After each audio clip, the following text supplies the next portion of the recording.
या सेशनमध्ये आपण सेमीकंडक्टर फिजिक्सबद्दल बोलणार आहोत. आता त्यामध्ये आपण सेमीकंडक्टर्स, त्यानंतर बॉन्ड्स जे आहेत सेमीकंडक्टर्समधले, त्याच्यानंतर क्रिस्टल आणि कॉमनली यूज सेमीकंडक्टर्स आता जे आहेत की आपल्याला माहीत आहे जर्मेनियम, सिलिकॉन आणि कार्बन हे सेमीकंडक्टर मटेरियल आहेत. ते कॉपरप्रमाणे एक चांगले कंडक्टर्स नाही आहेत किंवा इन्सुलेटरप्रमाणे जसे की ग्लास जो आहे त्याप्रमाणे एक चांगले इन्सुलेटरसुद्धा नाही आहे. त्यामुळे त्यांची रेझिस्टिव्हिटी जी आहे आपण म्हणू शकतो की ते कंडक्टर आणि इन्सुलेटरच्या मध्ये आहे, म्हणून त्यांना आपण सेमीकंडक्टर्स असं म्हणतो. आणि यांचा वापर जो आहे इलेक्ट्रॉनिक्समध्ये जास्त प्रमाणात केला जातो.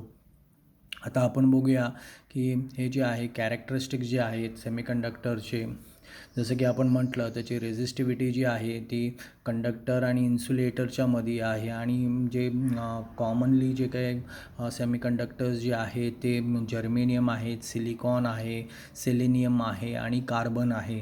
त्यांची रेझिस्टिव्हिटी जी आहे ते 10⁴ ते 0.5 ओम मीटर एवढा आहे. आता ह्या आपण जे काही तक्त्यामध्ये आपल्याला बघायला मिळेल की इथे वर्गीकरण केलेलं आहे. जे सबस्टेन्सेस असतात, पदार्थ जे असतात ते एक तर गुड कंडक्टर असतं किंवा इन्सुलेटर असतात, सेमीकंडक्टर असतात किंवा रेझिस्टिव्ह मटेरियल असतात. आता आपण म्हणतो की त्यांचे रेझिस्टिव्हिटी जे इन्सुलेटर आणि कंडक्टरच्या मध्ये आहे, पण आपण त्यांना रेझिस्टिव्ह मटेरियल का नाही म्हणत त्याबद्दल आपल्याला बोलायचं आहे. आता इथे जर आपण ह्या चार्टमध्ये बघितलं तर चार्टमध्ये आपल्याला कळेल की ह्याची रेझिस्टिव्हिटी जी कॉपरची रेझिस्टिव्हिटी जी आहे ती 1.7 × 10⁻⁸ जी आहे, म्हणजे खूपच कमी रेझिस्टन्स आहे, लक्षात घ्या, ओम मीटर. आणि त्याप्रमाणे जो ग्लास आहे त्याचा रेझिस्टन्स बघा इन्सुलेटरचा तो 9 × 10⁻11 ओम मीटर आहे. आणि हा जर्मेनियम जो आहे त्याचा रेझिस्टन्स बघा 0.6 ओम मीटर आहे. म्हणजे ह्यांचं रेझिस्टन्स जो आहे, रेझिस्टिव्हिटी जी आहे जर्मेनियम सेमीकंडक्टरची ती कॉपर म्हणजे जो कंडक्टर आहे आणि ग्लास जो आहे इन्सुलेटरच्या मध्ये आपल्याला बघायला मिळतो. पण हे रेझिस्टिव्ह मटेरियल जसे की नायक्रोम आहे बघा 10⁻⁴ ओम मीटर त्याचा जो आहे रेझिस्टिव्हिटी आहे. नायक्रोम हा एक रेझिस्टन्स मटेरियल आहे, पण त्यांची रेझिस्टिव्हिटी जी आहे ती जर्मेनियम म्हणजे सेमीकंडक्टरपेक्षाही कमी आहे, लक्षात घ्या. आणि ह्याचे नुसतं एवढ्याच प्रॉपर्टीवर आपण म्हणू शकत नाही की तो जर्मेनियम आहे का रेझिस्टिव्ह मटेरियल आहे. इतर सर्व प्रॉपर्टीज जे आहेत ते कारणीभूत आहेत की ज्यांना आपण त्याला सेमीकंडक्टर म्हणू शकतो. आणि हे प्रत्येक प्रॉपर्टीज आपल्याला बघायचे आहेत. आता इथे बघूया आपण की जसं आपण म्हटलं की जर्मेनियम हा सेमीकंडक्टर आहे आणि त्याची रेझिस्टिव्हिटी जी आहे कॉपरच्या तुलनेमध्ये खूपच जास्त आहे, पण इन्सुलेटर जसं की ग्लास आहे त्याच्या तुलनेमध्ये खूपच कमी आहे. आता हे एक रेझिस्टन्सच्या बाबतीत आपण बोललो. त्यानंतर आपण जे त्याचे प्रॉपर्टीज बघितले की तो एक नेगेटिव्ह सेमीकंडक्टर जो आहे हा negative temperature coefficient of resistance आहे.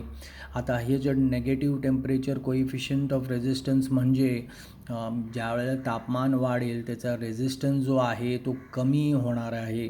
म्हणजे तापमान वाढला रेझिस्टन्स कमी होतो आणि तापमान कमी झाला तर रेझिस्टन्स वाढतो.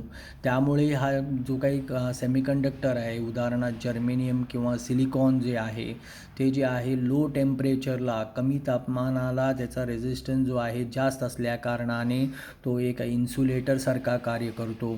पण ज्यावेळेला तापमान आपण वाढवतो त्यावेळेला त्याची रेझिस्टिव्हिटी जी आहे ती कमी होणार आहे आणि त्यावेळेला तो एका कंडक्टरसारखा बिहेव करणार आहे. आता जर आपण त्या सेमीकंडक्टरमध्ये इम्प्युरिटी जसं आपण बोलतो की जर्मेनियम ज्यावेळेला किंवा सिलिकॉन आपण बोलतो तेव्हा ते प्युअर जर्मेनियम आणि प्युअर सिलिकॉन असं म्हणतो आपण.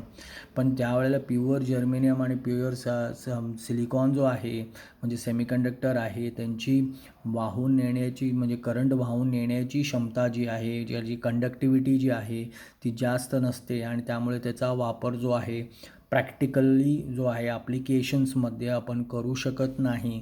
म्हणून अशा प्युअर सेमीकंडक्टरला आपण इम्प्युरिटी ॲड करतो. म्हणजे इतर जे आहेत सेमीकंडक्टर मटेरियल आपण त्याच्यामध्ये ॲड केल्यामुळे तो इम्प्युअर होणार आहे. म्हणजे त्याच्यामध्ये प्युअर सेमीकंडक्टर सगळेच अणू जे आहेत ॲटम हे सेमीकंडक्टर म्हणजे सिलिकॉन किंवा जर्मेनियमचे नसतील, त्यामुळे तो अशुद्ध होणार आहे आणि अशुद्ध झाल्यामुळे त्याची प्रॉपर्टी जी आहे ती बदलते, म्हणजे त्याची कंडक्टिव्हिटी वाहकता वाढते आणि तो प्रॅक्टिकली आपण त्याचा वापर आपण प्रॅक्टिकल ॲप्लिकेशन्समध्ये करू शकतो. ओके, पुढचा जो टॉपिक आहे आपण बॉन्ड्स बघूया. सेमीकंडक्टरमधले बॉन्ड्स. आता हे जे आहे आपल्याला माहीत आहे की ॲटम्स जे असतात ते एकमेकांना कनेक्टेड असतात किंवा बॉन्डिंग असतं त्यांच्यामध्ये, एकमेकाला जोडलेले असतात आणि हे जे आहेत हे जोडले का जातात, कारण प्रत्येक ॲटमला स्वतःला न्यूट्रल करण्यासाठी शेवटचा कक्ष जो आहे त्याला व्हॅलन्स कक्ष असं म्हणतो आपण, त्या शेवटच्या कक्षमध्ये 8 इलेक्ट्रॉन आणण्याची किंवा जोडण्याची त्याच्यामध्ये एक ओढ लागते आणि त्यामुळे तो एक तर इलेक्ट्रॉन्स स्वतःकडे जास्त असतील तर तो ॲटम इलेक्ट्रॉन्स देतो, 8पेक्षा जास्त इलेक्ट्रॉन्स असतील तर तो देतो किंवा 8पेक्षा कमी इलेक्ट्रॉन्स असेल तर तो घ्यायला बघतो किंवा तो शेअर करतो, म्हणजे एकमेकांच्या जे आसपासचे जे आहेत जे ॲटम्स आहेत त्यांच्याबरोबर तो आपले इलेक्ट्रॉन्स शेअर करतो.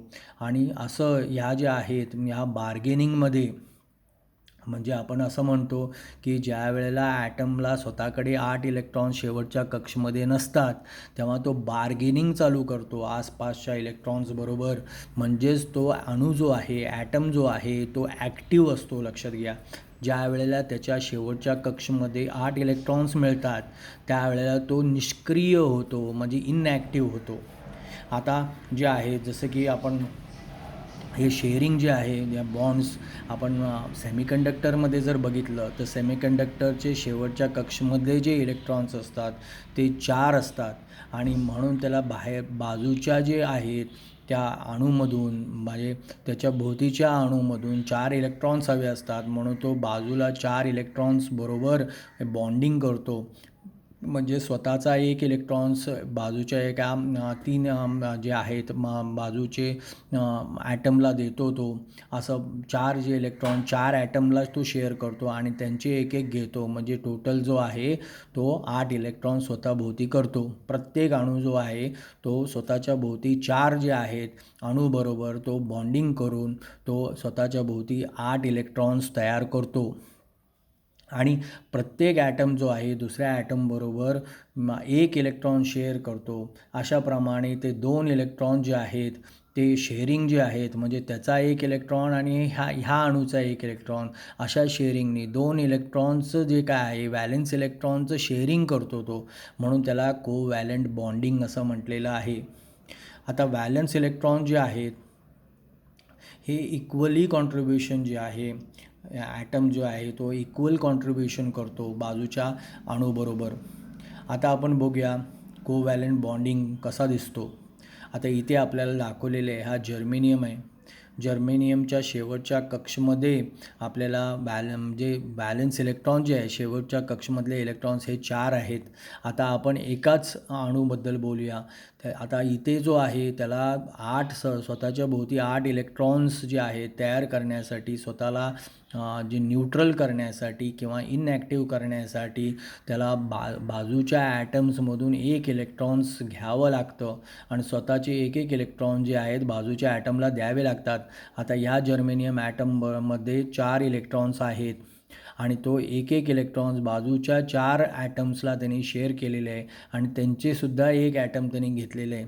असं करून तो प्रत्येक जो ॲटम आहे बाजूच्या ॲटमबरोबर तो कोव्हॅलंट बॉन्डिंग केलेलं आहे त्यांनी. असं 4 जे ॲटम्सबरोबर त्यांनी कोव्हॅलंट बॉन्डिंग केलेलं आहे आणि टोटल जे आहेत स्वतःभोवती 8 इलेक्ट्रॉन्स, असं प्रत्येक अणू जो आहे स्वतःभोवतीच्या 4 जे इलेक्ट्रॉन्स ॲटम्स आहेत त्या ॲटम्सबरोबर तो कोव्हॅलंट बॉन्डिंग करतो. हा जो डायग्रॅम जो आहे कोव्हॅलंट बॉन्डिंगचा इथे आपल्याला स्पष्ट दिसतं. हा एक लाईन डायग्रॅमद्वारा त्यांनी दाखवलेला आहे. आता ह्याच्यामध्ये बघण्यासारखे पॉईंट्स काय आहेत की तो बाजूच्या ॲटमबरोबर जो एका ॲटमबरोबर 2 व्हॅलन्स इलेक्ट्रॉन्सद्वारा जे आहे ते एकमेकांबरोबर शेअरिंग करतात, म्हणजे 2 व्हॅलेन्स इलेक्ट्रॉन्स हे बॉन्डिंगसाठी वापरले जातात, म्हणून त्याला आपण कोव्हॅलंट बॉन्ड्स असं म्हणतो. आता क्रिस्टल जे आहे, आता हे जे स्ट्रक्चर जर बघितलं आपण तर एक पॅटर्न जे आहे, आता इथे सुद्धा आपल्याला बघायला मिळतं की एक पॅटर्न तयार झालेला आहे. म्हणजे जो आहे हा पॅटर्न, आता हा एकच ॲटम जो आहे तो 4 भोवतीच्या ॲटम्सबरोबर त्याने एक पॅटर्न तयार केलेलं आहे. पण छोट्याशा जागेमध्ये असंख्य जे आहेत ॲटम्स असतात आणि ते ॲटम जे आहे त्यांचं पॅटर्न जर बघितलं तर पॅटर्न जे कोव्हॅलंट बॉन्डिंगचं पॅटर्न जे आहे ते सेम आहे. आणि हा जो ऑर्डरली पॅटर्न जो आहे, म्हणजे एक समप्रमाणात जो पॅटर्न तयार झालेला आहे, ह्यालाच आपण क्रिस्टल असं म्हणतो. आणि ह्याला जे जर्मेनियम जर असेल, म्हणजे जर्मेनियमचा धातू असेल तर त्याला आपण जर्मेनियम क्रिस्टल म्हणणार आहे. आता आपल्याला माहीत आहे की कॉमनली जे सेमीकंडक्टर्स जे वापरलेले आहेत ते कोणते, जर्मेनियम आणि सिलिकॉन आहेत. आता जर्मेनियम आणि सिलिकॉन जे आहेत हे त्यांच्यामध्ये जे एनर्जी बँड जो आहे डायग्रॅम आपल्याला तो बघायचा आहे. म्हणजे जो काही व्हॅलेन्स इलेक्ट्रॉन जो आहे तो कंडक्शन बँडमध्ये जाण्यासाठी किंवा फ्री होण्यासाठी तो त्याला किती इलेक्ट्रॉन वोल्ट एनर्जी द्यावी लागणार आहे, हे जर्मेनियममध्ये जे आहे ते एनर्जी गॅप जो आहे त्यांच्यामधला, म्हणजे कंडक्शन बँड आणि व्हॅलेन्स बँडमधला तो 0.7 इलेक्ट्रॉन्स वोल्ट आहे. आणि सिलिकॉनमध्ये जो आहे तो 1.1 इलेक्ट्रॉन वोल्ट आहे. म्हणजे ज्या वेळेला जर्मेनियमला 0.7 इलेक्ट्रॉन वोल्ट एवढी एनर्जी दिली जाणार आहे, त्यावेळेला व्हॅलेन्स बँड म्हणजे शेवटच्या कक्षमधली इलेक्ट्रॉन जे आहेत त्या अणूमधले ते त्या अणूला सोडून जाणार, म्हणजे ते फ्री होणार आणि त्या फ्री इलेक्ट्रॉन्समुळे आपल्याला करंट मिळणार आहे. त्याचप्रमाणे सिलिकॉनमध्ये जे आहेत शेवटच्या कक्षमधले जे इलेक्ट्रॉन्स आहेत त्यांना आपण 1.1 इलेक्ट्रॉन वोल्ट एवढी एनर्जी दिल्यानंतर त्या अणूला सोडून जाणार, म्हणजे त्या व्हॅलेन्स बँडमधून तो निघून जाणार आणि तो कंडक्शन बँड म्हणजे फ्री होणार, अणू सोडून जाणार म्हणजे तो फ्री होणार आणि ह्याच फ्री इलेक्ट्रॉन्समुळे आपल्याला करंट मिळणार आहे. ज्या वेळेला तो अणूला सोडून जाणार तेव्हा तिथे एक पोकळी निर्माण होणार आहे, म्हणजे होल निर्माण होणार आहे. ओके, आता आपण जे बघितलं जसं की इथे जे काही जर्मेनियमचं आपण बघितलेलं होतं, जर्मेनियम जो आहे, जर्मेनियमचा जो आपण जर ॲटॉमिक स्ट्रक्चर बघितलं किंवा ॲटॉमिक स्ट्रक्चरमध्ये जो प्रोटॉन आहे त्याला ॲटॉमिक नंबर आपण म्हणतो की नंबर ऑफ प्रोटॉन्स आणि नंबर ऑफ इलेक्ट्रॉन्स हे एका ॲटममध्ये सारखे असतात. जसं की जर्मेनियमचा जो ॲटॉमिक नंबर आहे तो 32 आहे आणि 32 ॲटॉमिक नंबर आहे, म्हणजे जो आहे प्रत्येक कक्षमध्ये किती इलेक्ट्रॉन्स असणार आहेत ते 2n² ह्या फॉर्म्युलेद्वारा सांगितलं जातं. जसं की उदाहरणार्थ पहिल्या कक्षमध्ये इलेक्ट्रॉनची संख्या ही 2 असणार आहे. आता n हा जो आहे तो 1 आहे, म्हणजे 2 गुणिले 1चा वर्ग म्हणजे तो असणार आहे 2. त्याच्यानंतर दुसऱ्या कक्षमध्ये जे आहेत 2 गुणिले 2चा वर्ग म्हणजे 2 × 2⁻²2 म्हणजे तो होणार आहे 8. तिसऱ्या जो आहे 2 × 3⁻² म्हणजे 9 × 2 18 म्हणजे त्या शेवटच्या ह्याच्यामध्ये तिसऱ्या ह्याच्यामध्ये 18 असणार आहे आणि चौथ्या ह्याच्यामध्ये जे आहेत राहिलेले 4 आहेत. म्हणजे शेवटच्या कक्षमध्ये जे आहेत ते 4 इलेक्ट्रॉन्स आहेत, म्हणजे 4 व्हॅलेन्स इलेक्ट्रॉन्स आहेत, म्हणून त्याला आपण काय म्हणतो सेमीकंडक्टरच्या शेवटच्या कक्षमध्ये 4 व्हॅलेन्स इलेक्ट्रॉन्स असतात. आता आपण बोललो की याचा ॲटॉमिक नंबर म्हणजे नंबर ऑफ प्रोटॉन्स किंवा नंबर ऑफ इलेक्ट्रॉन्स हे 32 आहेत. त्याप्रमाणे जे आहे प्रत्येक जो ऑर्बिटमध्ये आपण बघितलं पहिल्या ह्याच्यामध्ये 2, दुसऱ्या ह्याच्यामध्ये 8, तिसऱ्या ह्याच्यामध्ये 18 आणि राहिले 4. आता हे जे 4 इलेक्ट्रॉन्स आहेत ते कोव्हॅलंट बॉन्डिंगमध्ये म्हणजे 4 ॲटम्सबरोबर ते बॉन्डिंग करणार आहेत. त्याचा जो डायग्रॅम जो आहे इथे दाखवलेला आहे. आता हा जो आहे क्रिस्टलाइन स्ट्रक्चर आहे, म्हणजे सर्व जे आहेत ॲटम्स एकमेकांना अशा पद्धतीने कोव्हॅलंट एकाच पॅटर्नमध्ये जोडले गेलेले आहेत, म्हणून त्याला आपण क्रिस्टलाइन स्ट्रक्चर असं क्रिस्टलाइन लॅटिस स्ट्रक्चरसुद्धा आपण म्हणतो.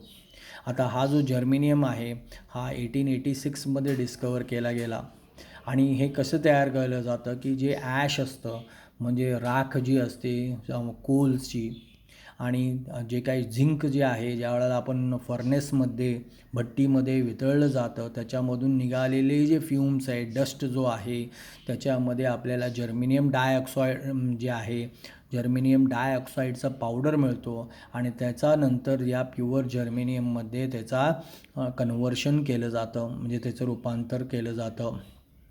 आता आपण बघितले कोवॅलेंट बॉन्डिंग. त्याचप्रमाणे सिलिकॉन जो आहे तो खड्याच्या स्वरूपात म्हणजे रॉकच्या स्वरूपात, म्हणजे आपण जे सँड जो आहे म्हणजे जे काही रेती आहे त्याच्या तो सिलिकॉन डायऑक्साईड असतो आणि हा सिलिकॉन डायऑक्साईड जो आहे त्याला सिलिकॉनमध्ये रूपांतर केलं जातं. 100% प्युअर सिलिकॉन. त्याचा जो आहे सिलिकॉनचा ॲटॉमिक नंबर जो आहे तो 14 आहे. म्हणजे त्याचं प्रोटॉनची संख्या आणि इलेक्ट्रॉनची संख्या जी आहे ती 14 आहे. तर प्रोटॉन इथे न्यूक्लियसमध्ये दाखवलेलं आहे, सेंट्रल पार्ट जो आहे, आणि इलेक्ट्रॉन जे आहेत आता इथे जे डिस्ट्रीब्युशन ऑफ इलेक्ट्रॉन जे असणार आहेत पहिल्या कक्षमध्ये 2 असणार आहेत. फॉर्म्युला आहे 2n², जिथे n जो आहे ऑर्बिटचा नंबर आहे. पहिला ऑर्बिट 2 × 1² म्हणजे झाला 2, त्याच्यानंतर 2 × 2² म्हणजे झाला 8, आणि राहिले किती तर राहिले 4, म्हणजे वॅलेन्स इलेक्ट्रॉन 4 आहेत. याला आपण टेट्रावॅलेंट असं म्हणतो. 4 इलेक्ट्रॉन्स असेल तर त्या एलिमेंटला, जसं की जर्मेनियम असू देत किंवा सिलिकॉन असू देत, ते टेट्रावॅलेंट एलिमेंट आहेत, म्हणजे पदार्थ आहेत, कारण त्याच्या शेवटच्या कक्षमध्ये जे इलेक्ट्रॉनची संख्या आहे ही 4 आहे. म्हणजे वॅलेन्स इलेक्ट्रॉन्स हे 4 आहेत. आणि त्याला हे पॅटर्न जो आहे हा जो आहे किती असंख्य जरी ॲटम्स असले तरी त्यांच्यातलं कोवॅलेंट बॉन्डिंगचा पॅटर्न असाच असणार आहे. म्हणून त्या आपण सिलिकॉनला क्रिस्टलाइन स्ट्रक्चर असं म्हणतो. आता एनर्जी बँड डायग्रॅम जर बोलायचं झालं, जसं की आपण नुसतं सेमीकंडक्टर नुसतं रेझिस्टिव्हिटीवर आपण बोलू शकत नाही आहे की त्याची रेझिस्टिव्हिटी एवढी आहे, म्हणजे 10⁻⁴ to 0.5 ओम मीटर आहे म्हणून तो जे आहे सेमीकंडक्टर आहे असं म्हणता येणार नाही. इतर सर्व प्रॉपर्टीज आपल्याला त्याचं जी प्रॉपर्टीज आहे त्याचा अभ्यास करावा लागेल आणि माहीत असावा लागेल. नुसतं एका प्रॉपर्टीवर आपण त्याला सेमीकंडक्टर म्हणू शकणार नाही. आणि त्याच्यातली जी प्रॉपर्टी आपण जी आहे ती एनर्जी बँड डायग्रॅमद्वारा सुद्धा आपण ती बघू शकतो. जसं की उदाहरणार्थ ही एनर्जी बँड डायग्रॅम आहे. एनर्जी बँड डायग्रॅम म्हणजे प्रत्येक जो आहे म्हणजे ऑर्बिट आहे त्या ऑर्बिटमधला जो आहे त्याची एनर्जी दाखवलेली आहे. बघा इथे एनर्जी इलेक्ट्रॉन वोल्टमध्ये दाखवलेलं आहे. हा पदार्थ जो आहे तो जर्मेनियम आहे. हा पदार्थ जो आहे सेमीकंडक्टर जो आहे हा सिलिकॉन आहे. इथे बघा पहिल्या जो कक्षमधला हा सेकंड बँड दाखवलेला आहे. पहिला जो बँड आहे त्याची एनर्जी जो आहे दाखवलेला आहे. त्याप्रमाणे सेकंड, थर्ड आणि हा जो आहे हा चौथा आहे त्याचा. जसं पहिल्या कक्षमध्ये 2 इलेक्ट्रॉन्स होते, दुसऱ्या कक्षमध्ये जे आहेत जे 8 होते, तिसऱ्या कक्षमध्ये 18 होते जर्मेनियमला, आणि चौथ्या कक्षमध्ये 4 होते, कारण त्याचे 32 टोटल इलेक्ट्रॉन्स आहेत. ॲटॉमिक नंबर 32 आहे. प्रोटॉन आणि इलेक्ट्रॉनची संख्या ही 32 आहे. त्याचप्रमाणे सिलिकॉन जो आहे त्याच्या पहिल्या बँडमध्ये जो आहे हा 2, दुसऱ्या बँडमध्ये 8 आणि तिसऱ्या बँडमध्ये 4 असे आहे. त्याच्यामध्ये 3 बँड्स आहेत. आता हा बँडच्या स्वरूपात का दाखवलं जातं? कारण प्रत्येक ऑर्बिटमध्ये जसं की पहिल्या ऑर्बिटमध्ये 2 इलेक्ट्रॉन्स असतात. दोन्ही इलेक्ट्रॉनची एनर्जी ही सारखी नसते. ती जी आहे एका लिमिटमध्ये आहे की पहिल्या इलेक्ट्रॉनची एनर्जी जर सपोज एक कमी असेल किंवा जास्त असेल तर दुसऱ्या ह्याची जी एनर्जी आहे ती त्यापेक्षा कमी किंवा जास्त असेल. म्हणजे दोन्ही इलेक्ट्रॉन जे आहेत म्हणजे पहिल्या ऑर्बिटमध्ये आहेत ते जे आहेत त्यांची एनर्जी समान नसणार आहे. म्हणून त्यांना काय केलं आहे एका लिमिटमध्ये दाखवलेलं आहे, एका रेंजमध्ये दाखवलेला आहे. म्हणून हा जो आहे त्याला बँड डायग्रॅम असं म्हणतो. त्याच पद्धतीने शेवटच्या कक्षमधले जे वॅलेन्स इलेक्ट्रॉन्स ते 4 वॅलेन्स इलेक्ट्रॉन्स आहेत आणि त्यांची एनर्जी जी आहे ती वेगवेगळी आहे. म्हणून ते डिस्ट्रीब्यूट केले जाणार आहेत वेगवेगळ्या लेवल्सला. त्यांची लेवल जी आहे या लेवलपासून या लेवलपर्यंत असणार आहे. आता हे जे आहेत या 2 ह्याच्यामध्ये जो गॅप आहे याला फॉर्बिडंट एनर्जी गॅप असं म्हणतो आपण. जे आहे एका बँडमधून दुसऱ्या बँडमध्ये एका इलेक्ट्रॉन्सला जाण्यासाठी त्याला एक एनर्जी द्यावं लागणार आहे. जो ह्या जी आहे बँडची एनर्जी जी आहे आणि ह्या बँडची एनर्जी जी आहे ती वेगवेगळी आहे आणि त्याला इथून ह्या इलेक्ट्रॉन्सला म्हणजे पहिल्या कक्षमधून दुसऱ्या कक्षमध्ये जाण्यासाठी एक पर्टिक्युलर अमाऊंट ऑफ एनर्जी द्यावी लागणार आहे. तसं दुसऱ्याकडून तिसऱ्याकडे जायला सुद्धा एक पर्टिक्युलर एनर्जी द्यावी लागणार आहे. म्हणजे एवढी एनर्जी जेवढा गॅप आहे तेवढी एनर्जी दिली तरच तो इथे येणार आहे. ह्या मध्यभागी तो राहू शकत नाही आहे. तसंच शेवटच्या कक्षमध्ये जे इलेक्ट्रॉन्स आहेत त्याला जे कंडक्शन म्हणजे त्या अणूला सोडून जाण्यासाठी फ्री करण्यासाठी आपल्याला सिलिकॉनला 1.1 इलेक्ट्रॉन वोल्ट्स आणि जर्मेनियमला 0.7 इलेक्ट्रॉन वोल्ट द्यावं लागेल. जर आपण याच्यापेक्षा कमी दिला जसं की उदाहरणार्थ 1 इलेक्ट्रॉन वोल्ट दिला सिलिकॉनला किंवा 0.6 इलेक्ट्रॉन वोल्ट जर्मेनियमला दिला तरी तो या व्हॅलेन्स बँडला सोडून जे कंडक्शन बँड म्हणजे अणूला सोडून जाणार नाही, तो फ्री होणार नाही. लक्षात घ्या, तो ह्याच बँडमध्ये राहणार आहे. म्हणजे एक सफिशियंट एनर्जी जेवढी आवश्यक आहे तेवढी एनर्जी द्यावीच लागणार आहे इलेक्ट्रॉनला एका ह्याच्यामधून बँडमधून म्हणजे एका कक्षमधून दुसऱ्या कक्षला जायला. ह्या क्रियेला आपण एक्सायटेशन असं म्हणतो. म्हणजे ज्या वेळेला आपण बाहेरून ऊर्जा देतो उष्णतेच्या रूपात, लाईटच्या रूपात, व्होल्टेजच्या इलेक्ट्रिक फील्डच्या रूपात, त्यावेळेला जे आतील कक्षमधले जे इलेक्ट्रॉन्स असतात ते पुढील कक्षमध्ये हे करतात आणि व्हॅलेन्स बँडमधले इलेक्ट्रॉन्स कंडक्शन बँड म्हणजे फ्री होतात, अणूला सोडून जातात. ह्या क्रियेला आपण एक्सायटेशन असं म्हणतो. ज्या वेळेला आपण त्यांच्याकडनं एनर्जी काढून घेतो ते पुन्हा ते आपल्या जागेवर येऊन बसतात. ओके, म्हणजे हे जे आहे म्हणजे उत्तेजित आपण करतो त्याला आणि एनर्जी काढून घेतल्यानंतर पुन्हा ते आपल्या प्लेसला येऊन बसतात.